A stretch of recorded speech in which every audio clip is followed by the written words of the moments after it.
नमस्कार, मैं हूं श्वेता झा। घड़ी में 5 बज चुके हैं और रोज की तरह श्वेता और अनंत आपके सामने हाजिर है दिन भर की तमाम बड़ी खबरें लेकर, तमाम वो खबरें लेकर जो खास करके हम आपके लिए चुनकर यहां पर लाते हैं, वो खबरें जो आपके सरोकार की हों।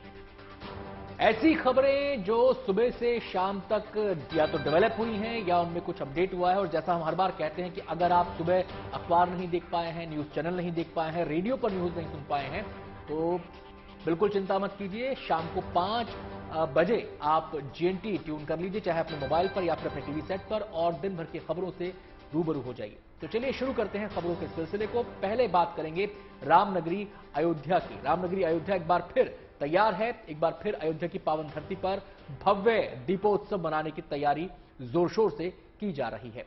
इस बार के दीपोत्सव को भव्य बनाने के लिए तैयारियां भी युद्ध स्तर पर जारी हैं।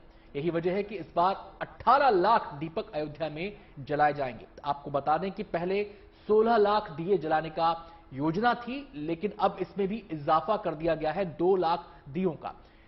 18 लाख दिए जलाए जाएंगे अयोध्या में। वहीं 11,100 गोबर से बने हुए दीपक रामलला के परिसर में जलाए जाएंगे।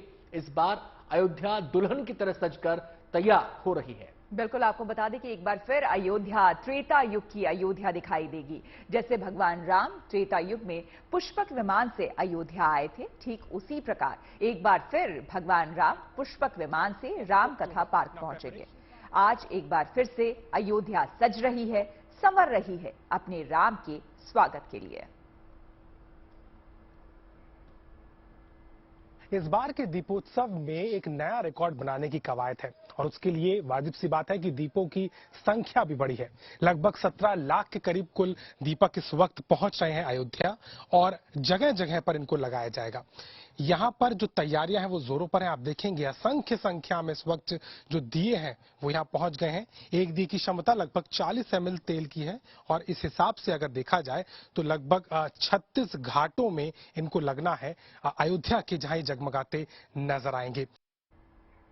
प्रधानमंत्री नरेंद्र मोदी छोटी दिवाली यानी कि 23 अक्टूबर को अयोध्या पहुंचेंगे। प्रधानमंत्री दीपोत्सव कार्यक्रम में तो शामिल होंगे ही, साथ ही रामलला के दर्शन भी करेंगे। प्रधानमंत्री के दौरे को लेकर तैयारियां तेज है। इस बार दीपोत्सव में मंदिर निर्माण की खुशी भी झलकेगी। साथ ही प्रधानमंत्री की मौजूदगी से उत्साह और बढ़ गया है। प्रधानमंत्री मोदी अयोध्या में करीब 3 घंटे बिताएंगे। प्रधानमंत्री मोदी 23 अक्टूबर शाम 5 बजे से लेकर रात 8 बजे तक अयोध्या में मौजूद रहेंगे। वो शाम 5 बजे श्री राम जन्मभूमि पर रामलला के दर्शन करेंगे। इसके बाद भगवान राम का राज्याभिषेक करेंगे, सरयू घाट पर आरती करेंगे और फिर दीपोत्सव में शामिल होंगे। मुख्यमंत्री उत्तर प्रदेश योगी आदित्यनाथ का अयोध्या दौरा राम की पैड़ी पर आगमन हो चुका है और आप देखेंगे कि प्रधानमंत्री नरेंद्र मोदी के आने से पहले कि सीएम योगी आदित्यनाथ किस तरह से यहां पर जायजा ले रहे हैं। तो ये तस्वीरें बता रही हैं कि कितना अहम इस बार ये पूरा दीपोत्सव होने वाला है और इसको लेकर आप देखेंगे कि मुख्यमंत्री खुद मोर्चा संभाल रहे हैं और उन्होंने अपने आगमन में पहले ही राम की पैड़ी का रुख कर लिया है। हालांकि उनको ये 2-3 स्पॉट्स के बाद आना था, पहले राम जन्मभूमि जाना था, पर पहले वो राम की पैड़ी आए हैं। और आप देखेंगे ये वो जगह है जहां पर वो इस वक्त मौजूद हैं। यहीं पर वो स्टेज हर साल लगता है और इस साल भी लगेगा, जहां पर सीएम योगी आदित्यनाथ बैठते हैं और पहला दिया जलाते हैं। और इस बार पहला दिया कोई और नहीं बल्कि प्रधानमंत्री नरेंद्र मोदी जलाएंगे, जिसके बाद दीपोत्सव का शुभारंभ होगा और उसी के साथ एक बार फिर से Guinness book of world record में नाम दर्ज होने वाला है। तो तस्वीरें हम आपको दिखा रहे हैं अयोध्या की राम की पैड़ी से, जहां पर सीएम योगी आदित्यनाथ ने निरीक्षण किया है और प्रधानमंत्री के आगमन से पहले तैयारियों का जायजा। कैमरामैन संदीप के साथ समर्थ श्रीवास्तव, अयोध्या। अयोध्या में भव्य और दिव्य दीपावली मनाने के लिए दीपोत्सव की तैयारियां जोर शोर से चल रही हैं। इसकी रिपोर्ट्स आपने अभी देखी। तैयारियां सिर्फ अयोध्या में नहीं चल रही, बल्कि रामनगरी अयोध्या से लगभग 460 किलोमीटर दूर आगरा में भी ये तैयारियां चल रही हैं। दरअसल जिन दीपकों से अयोध्या में देव दीपावली मनाने की तैयारी हो रही है, वो दिए आगरा में भी बनाए जा रहे हैं। दीपोत्सव के मौके पर दियों की मांग तेजी से बढ़ी है। ऐसे में आगरा से भी काफी संख्या में दीपक अयोध्या पहुंचाए जाएंगे। बिल्कुल, आपको हम बता दें कि यही कारण है कि आगरा के दिए बनाने वाले कारीगर रात दिन परिवार समेत मिट्टी से छोटे बड़े दिए बनाने में जुटे हुए हैं। साथ ही आम लोग भी दीपावली पर मिट्टी के दीपकों से अपने घर को रोशन करने की तैयारी कर रहे हैं। इस कारण इस बार बाजार में दीपकों की डिमांड बढ़ गई है। आगरा के कई कुम्हारों और अयोध्या से दीपकों के ऑर्डर भी मिले हैं, जिसकी वजह से यहां पर बड़ी संख्या में दीपक बनाने का काम चल रहा है। इस बार सबसे महत्वपूर्ण बात है कि अयोध्या से पुणे ऑर्डर आगरा में कुंभकारों को मिला है, जो करीब 15 से 20 लाख दीपक आगरा के पश्चिमी क्षेत्र में है। मोती कटरा का क्षेत्र काफी बड़ी तादाद में है, वहाँ भी 20 से 25 लाख दीपक बनाने का ऑर्डर है। अयोध्या, चित्रकूट और उज्जैन से भी, जो अभी वहाँ मोदी जी ने वो किया है, तो वहाँ भी दीपोत्सव की काफी बड़ी तैयारी है। छोटा दीपक है जलाने वाला, बड़ा दीपक है मानिक, और पूजा करने वाली शैनक है, काजर पालने वाला ओला है। राम जन्मभूमि को भी जगमगाएंगे, देश को भी जगमगाएंगे। हाँ, बहुत खुशी है, हमारा काम उठाए तो खुशी तो होगी। प्रधानमंत्री मोदी हर साल दिवाली के मौके पर सरहद पर डटे जवानों से मिलते हैं। इस बार भी प्रधानमंत्री मोदी जवानों के साथ दिवाली मनाएंगे, लेकिन उससे पहले वो बाबा केदारनाथ और बद्रीनाथ धाम में दर्शन करेंगे। प्रधानमंत्री मोदी 21 अक्टूबर को उत्तराखंड का दौरा करेंगे और इस दौरान केदारनाथ और बद्रीनाथ में दर्शन भी करेंगे। प्रधानमंत्री के दौरे से पहले राज्य के मुख्यमंत्री पुष्कर सिंह धामी ने तैयारियों का जायजा लिया है। सीएम धामी का बद्रीनाथ और केदारनाथ मंदिर समिति और बीजेपी के कार्यकर्ताओं ने स्वागत किया। मुख्यमंत्री ने वहां मास्टर प्लान के तहत चल रही विकास योजनाओं की जानकारी हासिल की। इसके बाद वो माणा गांव भी गए। माणा सीमा के पास बसा भारत का आखिरी गांव है और इसी गांव में शुक्रवार को प्रधानमंत्री मोदी लोगों से मुलाकात करेंगे, उनके अनुभवों को साझा करेंगे। माननीय प्रधानमंत्री जी का आगमन यहाँ पर 21 तारीख को है, जहाँ वो 2-3 सड़कों का शिलान्यास करने वाले हैं। वहीं हेमकुंड रोपवे का भी शिलान्यास उस दिन होने वाला है, जो कि हमारे राज्य के लिए और देश के लिए बहुत ही महत्वाकांक्षी योजना होगी। वहीं केदारनाथ धाम भी जाएंगे, वहां पर भी उस दिन जो केदारनाथ पर केबल कार का उसका भी शिलान्यास का कार्यक्रम है। प्रधानमंत्री जी माणा गांव में भी जाएंगे और वहां के जो स्थानीय लोग हैं, स्थानीय वहां की संस्कृति है, उन सभी को देखेंगे। साथ ही साथ एक विशाल जनसभा को भी वहां से संबोधित करेंगे। दिवाली के मौके पर अक्सर लोग ट्रेन के जरिए अपने घर अपनों के बीच पहुंचने की पूरी कोशिश करते हैं, लेकिन बढ़ती भीड़ की वजह से कई लोगों की उम्मीदों को धक्का लगता है। मगर अब किसी को निराश होने की जरूरत नहीं है, क्योंकि रेलवे ने 32 और स्पेशल ट्रेनें चलाकर गुड न्यूज दी है। इसके अलावा 179 स्पेशल ट्रेनें पहले से पटरी पर दौड़ रही हैं, यानी इन सबको मिलाकर कुल 211 स्पेशल ट्रेनें देश भर में चलाई जा रही हैं। इतना ही नहीं, रेलवे ने दिल्ली और मुंबई जैसे बड़े शहरों के स्टेशनों पर यात्रियों के ठहरने की व्यवस्था भी की है। दिल्ली के आनंद विहार रेलवे स्टेशन पर तो बाकायदा एक पंडाल बनाया गया है, जहां पर ट्रेन के इंतजार में बैठे यात्री आराम कर सकते हैं। वहां दिव्यांगों के लिए अलग से पार्किंग का इंतजाम भी किया गया है, जहां वो अपनी ट्राईसाइकिल खड़ी कर सकते हैं। खास करके दिवाली और छठ पूजा की वजह से दूर दूर से लोग जो अपने घरों से दूर हैं, वो अक्सर कोशिश करते हैं कि अपने अपने घरों की ओर लौट चले और परिवार संग ये त्यौहार मनाएं।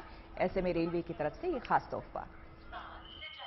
व्यवस्था बैठने उठने का अच्छा समयाना में तनाया है, यहाँ बिस्तर उस्तर लगा है। कौन से स्टेशन पे हो? अच्छा, क्या व्यवस्था कर रखी है यहाँ पे दिवाली को लेके? और टेंट सब गिराई गई है यहाँ पर, यहाँ पे एलईडी ट्रेन के सब दिखने के लिए डायमंड सब पानी होने का सब की गई है। दिवाली को लेकर आपको बता दें कि देश के कोने कोने में तैयारियां की जा रही है। दिल्ली से लेकर कन्याकुमारी तक लोगों पर दिवाली का रंग चढ़ा हुआ है। बाजारों में रौनक देखते ही बन रही है, लोग जमकर खरीदारी करने में जुटे हैं। कोरोना बंदिशें पूरी तरह से हटने के बाद पहली बार बाजार गुलजार नजर आ रहे हैं। देश भर के बाजारों में काफी भीड़ दिख रही है। अगर बात दिल्ली की करें तो यहां भी अलग अलग बाजारों में दीपावली की खरीदारी को लेकर भारी भीड़ है।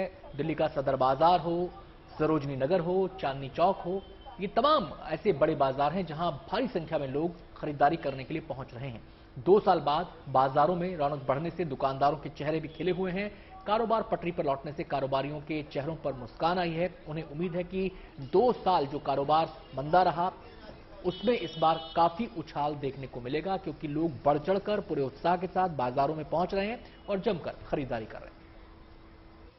मार्केट में हम शॉपिंग करने आए हैं। यहाँ बहुत अच्छा लगता है, हम अक्सर आते रहते हैं यहाँ शॉपिंग करने।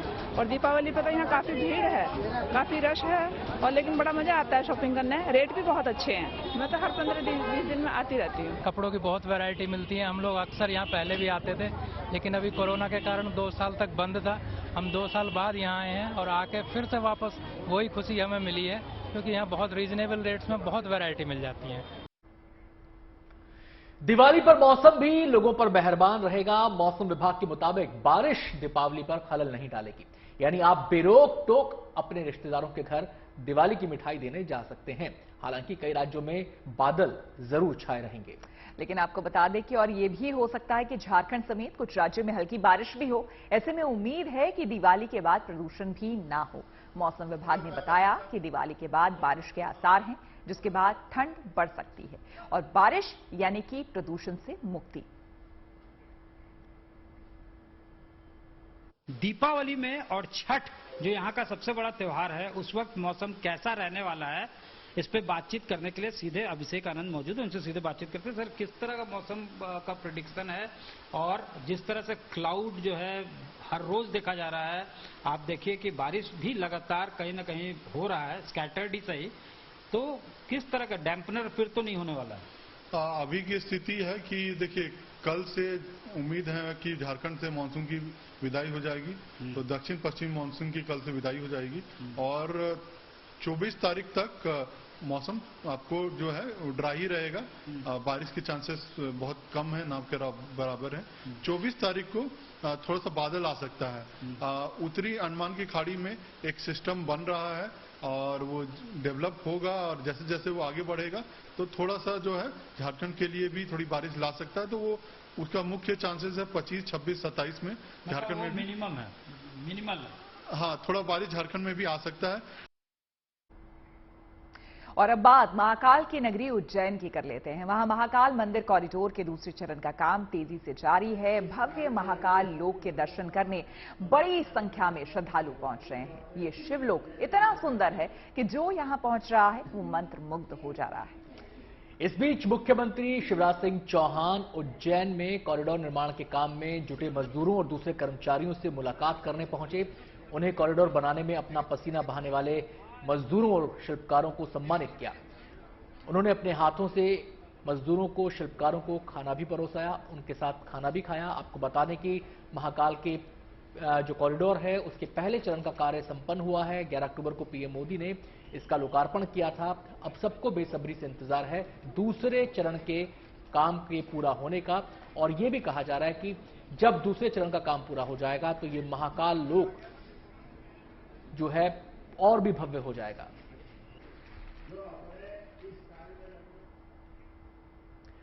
और अब खबर झारखंड से, जहां रामगढ़ जिले के लगभग 35 स्कूलों में स्मार्ट क्लासेस के तहत पढ़ाई कराई जा रही है। ग्रामीण इलाकों में स्थित सरकारी स्कूलों में स्मार्ट क्लासेस बनाई गई हैं, जहां बच्चे डिजिटल माध्यम से पढ़ाई कर रहे हैं।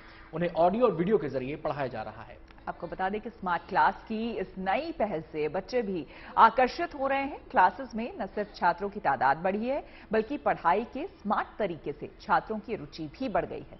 स्मार्ट क्लास के जरिए बच्चे आसानी से बातों को समझ पा रहे हैं, क्योंकि जानकारी के साथ बच्चे विजुअल के जरिए भी चीजों को अच्छी तरह से समझ रहे हैं। जिला के प्रथम चरण में 35 विद्यालयों में इंटरैक्टिव डैशबोर्ड के थ्रू क्लासरूम में ये स्मार्ट क्लासेस का प्रोग्राम जो शुरू किया, तो इंटरैक्टिव बोर्ड के थ्रू जब ये कार्यक्रम शुरू किया गया है तो इससे बच्चों में हम लोगों ने ये देखा है कि इंटरेस्ट बहुत ज़्यादा डेवलप हो रहा है। पढ़ाई के प्रति इंटरेस्ट उनमें जाग रहा है, क्योंकि ऑडियो विजुअल के तहत जब वो पढ़ते हैं तो उनके सोचने समझने की शक्ति भी अच्छी डेवलप हो रही है, रिटेंशन पावर उनका ज़्यादा अच्छा हो रहा है। पहले जैसे परंपरागत जो कक्षाएं चलती थी उसमें हम बच्चों को पुस्तकीय ज्ञान से अवगत तो कराते थे, लेकिन उसका असर जो है उतना नहीं पड़ पाता था जितना आज के स्मार्ट क्लास के माध्यम से होता है। चलिए बढ़ेंगे अगली खबर की ओर। देखिए, आज का जमाना इलेक्ट्रिक व्हीकल का है और अब इसमें जानी मानी सुपर लग्जरी कार बनाने वाली कंपनी रोल्स रॉयस भी कूद चुकी है। रोल्स रॉयस ने अपनी नई और पहली इलेक्ट्रिक कार की झलक दिखा दी है। इस कार का नाम है स्पेक्टर। ये न सिर्फ एक लग्जरी कार है बल्कि इलेक्ट्रिक व्हीकल भी है। स्पेक्टर का इंटीरियर डिजाइन बेहद आकर्षक है और काफी हद तक कंपनी की दूसरी कारों की तरह स्पेक्टर के फ्रंट में सबसे बड़ी ग्रिल दी गई है जो इसे शानदार लुक देती है।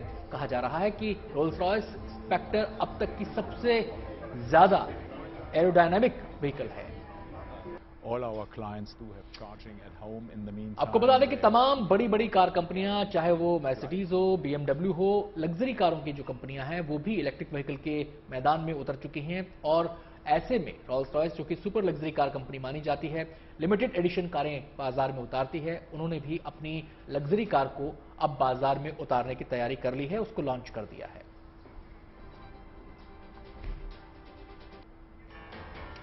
और इस खास बुलेटिन में फिलहाल इतना ही।